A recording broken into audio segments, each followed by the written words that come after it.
Hello, Planeswalkers of the 11th Guild. Welcome to TasigurTV. I'm your host, Tasigur, aka the Golden Fang, aka the Opulent One, aka the Dragon's Necklace, aka Delve Daddy. In this episode, the 11th Guild drafts Eldritch Moon for the Shadows over Innistrad Tour. First, I'll delve into the draft with a look at DWeb 2016's deck from the 11th Guild Tour draft. After that, I'll break down each of the 3 draft games into little digestible nuggets. Who came out on top?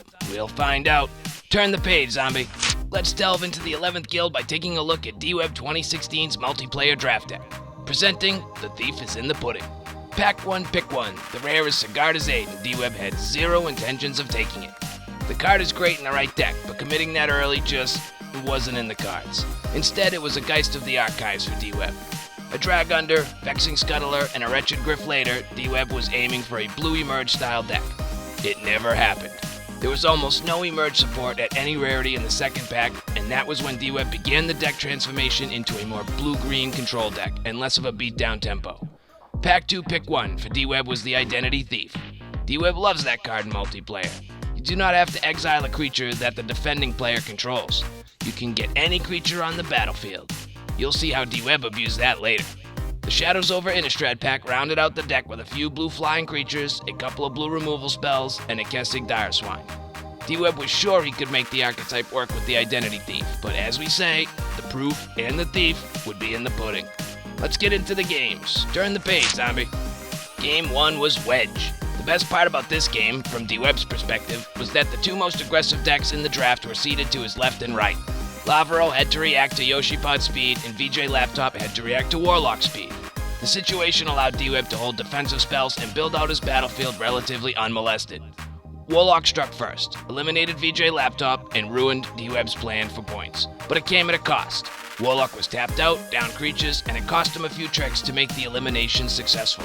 Then Yoshipod did the exact same thing. He eliminated Warlock on the back of an Uncaged Fury. At that point, Yoshipod was ripe for the plucking, and Lavaro had to make a choice.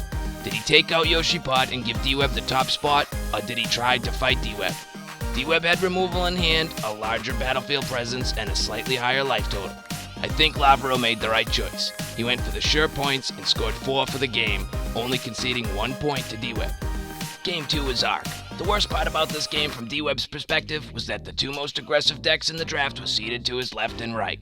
Warlock had the real slow start, but that caused the game to change in other ways. Essentially, Lavaro and Laptop began their waltz while Yoshipod and DWeb bashed each other over the head.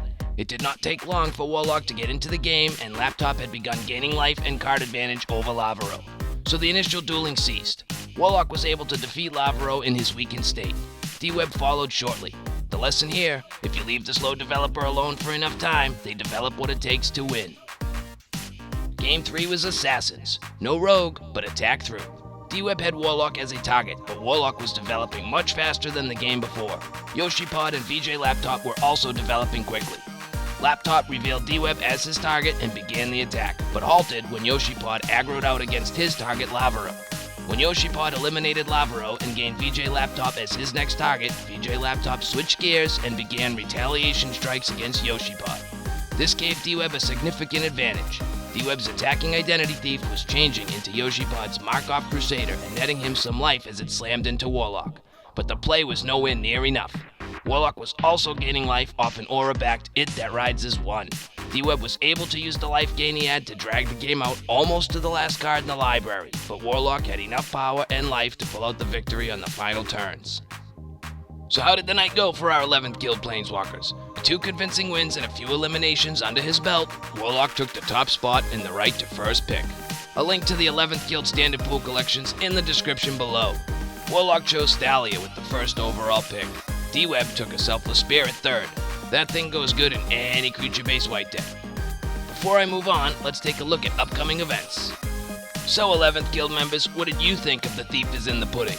Did the Thief steal a few points, or did DWeb just trip over the ones he got? Feel free to trash talk in the family-friendly comments below. Paid zombie.